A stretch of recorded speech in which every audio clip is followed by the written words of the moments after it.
Hello everyone, welcome to Sanmarga classes. ಎರಡನೇ ಪ್ರಶ್ನೆ, ನಮ್ಮ ರಾಜ್ಯ ಕರ್ನಾಟಕ ಪ್ರಾಕೃತಿಕ ವಿಭಾಗ ಎಂಬತ್ತ ಚಾಪ್ಟರ್ ಇಂದ ಹಾಸನ, ಸಕಲೇಶಪುರ, ಮಂಗಳೂರು ನಡುವೆ ಸಂಪರ್ಕ ಕಲ್ಪಿಸುವಂತಹ ಘಾಟಿ ಯಾವುದು ಅಂತ ಕೇಳಿದರು.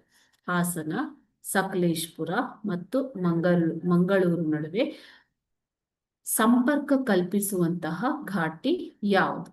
ಓಕೆ,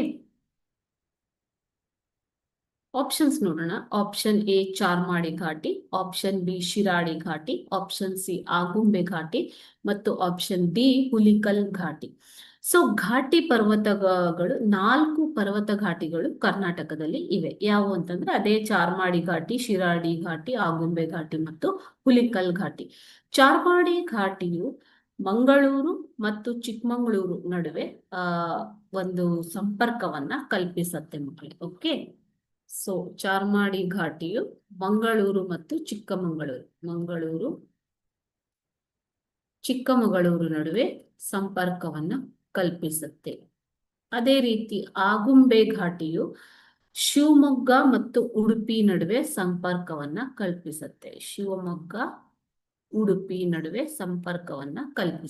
ಹುಲಿಕಲ್ ಘಾಟಿಯು ಶಿವಮೊಗ್ಗ ಮತ್ತು ಕುಂದಾಪುರ ನಡುವೆ ಸಂಪರ್ಕವನ್ನ ಕಲ್ಪಿಸುತ್ತೆ. ಶಿವಮೊಗ್ಗ, ಕುಂದಾಪುರ.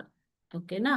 ಸೊ ಹಾಸನ, ಸಕಲೇಶಪುರ, ಮಂಗಳೂರು ನಡುವೆ ಶಿರಾಡಿ ಘಾಟಿಯು ಸಂಪರ್ಕವನ್ನ ಕಲ್ಪಿಸುತ್ತೆ. ಹಾಸನ, ಸಕಲೇಶಪುರ ಮತ್ತು ಮಂಗಳೂರು ನಡುವೆ ಸಂಪರ್ಕ ಕಲ್ಪಿಸುವ ಘಾಟಿ ಯಾವುದು ಮಕ್ಕಳೇ? ಶಿರಾಡಿ ಘಾಟಿ, ಆಪ್ಷನ್ ಬಿ. ಓಕೆ, ನೀವು ಈ ಚಿತ್ರವನ್ನ ನೋಡ್ತಾ ಇರಬಹುದು, ಶಿರಾಡಿ ಘಾಟಿಯ ಚಿತ್ರ.